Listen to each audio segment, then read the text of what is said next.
이제 양릉천입니다. 양릉천은 무릎이 있으면 무릎 앞에 경골이 있고요. 그 다음에 비골이 있어요. 자, 비골소두라고 하는 것은 여기에 있는 겁니다. 조금 아래. 근데 이 비골소두가 보면 작은 소자예요. 그래서 작은 그 골두가 되겠는데, 여기에서 1촌 엄지손가락 하나 정도 아래로 내려가 가지고 이 족삼리 쪽으로 앞으로 5분 정도, 대략 한 1에서 1.2cm 정도 손가락 굵기에 따라서 차이가 있습니다. 사람마다. 이것이 바로 양릉천이 되겠습니다. 이 양릉천은 토열에 해당이 됩니다. 그러면 족소음 단경의 전격과 승격을 살펴보도록 하겠습니다. 단경은 유주가 양경이기 때문에 이렇게 내려오죠. 그래서 규음, 금열입니다. 규음은 이렇게 사해주고, 사법이니까 협계는 보를 해야 되기 때문에 이렇게, 협계열은 이렇게 해줘야 되겠죠. 그 다음에 통곡은 방광경이죠. 수열, 금수 수열이네요. 이렇게 수열은 어떻게 해줘요? 보죠. 보니까 이렇게 가는 것이 맞고요. 자, 금열, 또 금의 금열이니까 상향은 어때요? 이렇게 흘러가죠. 대장경이기 때문에. 그래서 이렇게 45도로 거슬러서 찔러주면 이것이 사법이 되겠습니다.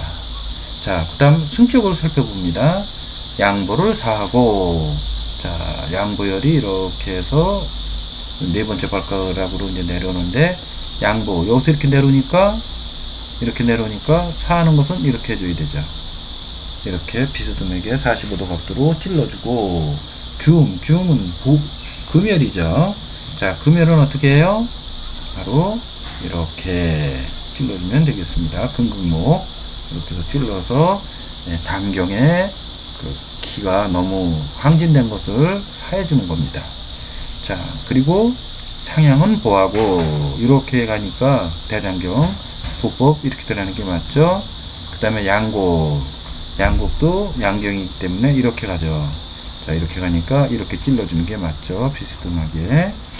자, 이렇게 족소암 담경의 그 전격과 승격에 대해서 각각 네 혈에 대해서 살펴보았습니다.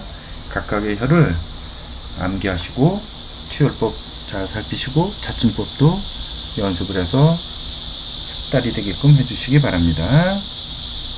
이제 간경이 되겠습니다. 족걸음 간경. 대던이 목혈이죠. 자, 대던혈은 마찬가지로 이제 발톱뿌리, 여기가 발톱뿌리죠. 여기 발톱뿌리에서 그 다음에 이제 이렇게 선을 그어서 만나는 곳, 여기가 되겠습니다. 여기가 바로 이제 첫째 발가락 뿌리에서 다섯째 발가락 쪽으로, 그러니까 두 번째 발가락 쪽으로 내측입니다. 내측으로 이렇게 잡아주면 되겠고요. 행간혈은 첫째 발가락과 둘째 발가락이 이제 엄지발가락, 둘째 발가락 이렇게 있으면 여기에서 갈라지는 적백육제, 요 라인입니다. 요 라인에서 잡아주시면 돼요. 이것이 행간혈이고요. 이것은 화혈에 해당이 되겠습니다. 자, 토혈입니다. 토혈은 바로 태충입니다. 태충은 행간에서 위로 2천 올라가는 겁니다. 자, 엄지가 있고 두 번째 발가락이 있으면 여기가 행간이죠. 여기서 2촌이면 어떻게 돼요? 손가락 3개죠. 하나, 둘, 3개가 위치한 이곳. 여기가 바로 태충혈이 되겠습니다. 요 끝이 보면 태충맥이라고 하는 것이 띄고 있고 동맥이 지나가기 때문에 여기를 잘못 찌르면 피가 나와요. 그래서 조심스러워야 되고, 여기에서 그러기 때문에 태충맥과 행간혈 중간 정도에 보통 찔러주면 꼭 누르다 보면 움푹 들어간 곳이 있고 아픈 곳이 있어요. 거기에다 찔러주면 돼요. 그 다음에 중봉입니다. 중봉혈은 금혈에 해당이 되고, 요 중봉도 잡기가 조금 애매한 부분이 많이 있어요. 이렇게 발목이 있으면 발목에서 자, 상구가 있고 이제 여기 내과첨이에요. 내과에서 이제 이렇게 그 내측 복숭아뼈가 있으면 이쪽 안쪽으로 상구혈이 있고, 그 다음에 중봉혈이 있고, 이제 다음에 이제 해계열이 있어요. 중앙에 해계와 중봉, 그 다음에 상구 이렇게 있는데 상구와 해계 중간 정도가 되겠습니다. 여기가 바로 중봉열이 됐고요. 여기 보면 큰 심줄이 하나 지나가요. 이 큰 심줄에 내측으로 잡아주시면 돼요. 자, 다음에는 곡천입니다. 곡천은 수열이에요. 수열은 무릎을 바짝 구부리면 무릎 내측에 흉문두가 생겨요. 그리고 한 개면 그것을 잡으면 되고, 두 개면 뒤쪽에 있는 흉문들을 잡으시면 돼요. 그리고 유침하고 뺄 때까지 움직이지 않는 게 좋고요. 그리고 이거를 그냥 발을 피고 잡는 방법도 있기는 해요. 이렇게 골두가 있고 무릎 쪽에서 여기에서 조금 내려와 가지고 잡아보면 옹쑥 들어간 것이 잡히는 부분이 있으세요. 이렇게 잡히는 부분이 있는데, 이거 잡히는 부분이 바로 곡천열이에요. 보통 두 번째 위쪽에 있는 행문도 쪽에서 그냥 발을 피고도 잡히는 경우도 많이 있어요. 그 느낌으로 잘 잡으시면 됩니다. 자, 그러면 족골은 간경의 정격과 승격을 살펴봅니다. 자, 경거는 뭐예요? 폐경이죠.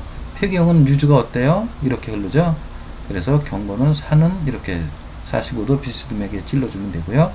중봉은 자, 엄지발가락 내측에서 이렇게 타고 올라가죠. 그래서 중봉 사하는 거니까 이렇게 찔러주면 되겠죠. 이것이 바로 사법이고, 은곡, 곡천은 보법이에요. 자, 은곡은 어디에요? 신경이죠. 신경이 이렇게 올라가는데 이렇게 찔러주면 보법. 곡천도 이렇게 올라가면서 여기서 찔러주면 보법. 이것이 바로 간 정격이 되겠습니다. 간 승격은 경거와 마찬가지로 아까 사를 해줬지만 이제 보를 해주는 거예요. 자, 그러면 폐경은 이렇게 흐르니까 이렇게 찔러주면 맞죠? 그리고 행간은 사입니다. 행간을 사하기 위해서는 바로 여기가 대돈이고, 대돈에서 이렇게 올라가니까 자, 이렇게 찔러주면 사법이 되겠죠? 그 다음에 소부도 마찬가지로 이렇게 내려가죠? 이렇게 손끝으로 가는데, 자, 이렇게 반대 방향으로 비스듬하게 찔러주면 사법이 되겠고요.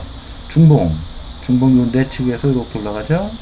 이것을 이렇게 찔러주면 비스듬하게 이것은 보법이 되겠죠. 이렇게 해서 간경의 정격과 승격에 대해서 살펴보았고요.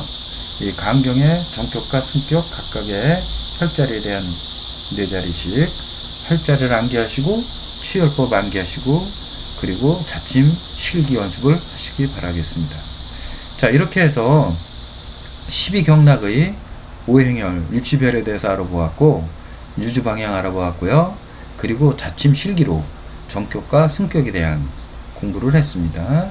이것은 반복, 연습, 숙달이 필요합니다.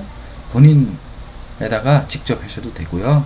이것은 팔꿈치 아래, 무릎 아래로 침을 놓기 때문에 본인 스스로 놓을 수도 있고요. 또 본인한테, 타인한테 놓을 수도 있고, 그리고 2mm 안쪽, 피부만 살짝 찔러주기 때문에 깊이 들어가질 않습니다. 그래서 위험하지도 않고요. 중요한 것은 이제 이 진단입니다. 진단을 정확하게 해서 찔러줘야 되는데, 진단이 잘못돼서 보호할 때 사하고 사할 때 보여버리면 여기에서 기능이 문제가 생겨요. 이 오행침은 내장기관의 기능을, 음양오행이 균형을 이루도록 조절해주기 위한 아주 확실하고 강력한 방법입니다. 그래서 이 오행침을 통해서 내장기관의 기능을 잡아주면 내장기관이 음양오행이 균형을 이루게 되면 이것과 연결되어 있는 여러가지 근육들이 또 경락으로 나타나게 되는데, 각 혈위로 이러한 것들을 각 혈위에 나타나는 아픔이나 통증을 잡아줄 수도 있고, 각 장부에서 일어나는 문제로 인해서 생겨나는 여러가지 문제점들을 하나하나 해소해 나갈 수가 있습니다. 그래서 이 오행침은 아주 강력한 방법이기 때문에 침자리 정확하게 하시고 정격, 승격 쓸 때 보법, 사법 정확하게 인지하시는 것이 아주 중요한 핵심이 되겠습니다. 그리고 이것은 꼭 침을 통해서 하지 않고 지압으로도 가능하고요, 자석으로도 가능하고 수지침도 될 수 있고 여러가지 방법으로 자극을 가할 수 있기 때문에 우리가 가정에서 본인 스스로 활용하기에 아주 적합한 그러한 방법이 되겠습니다.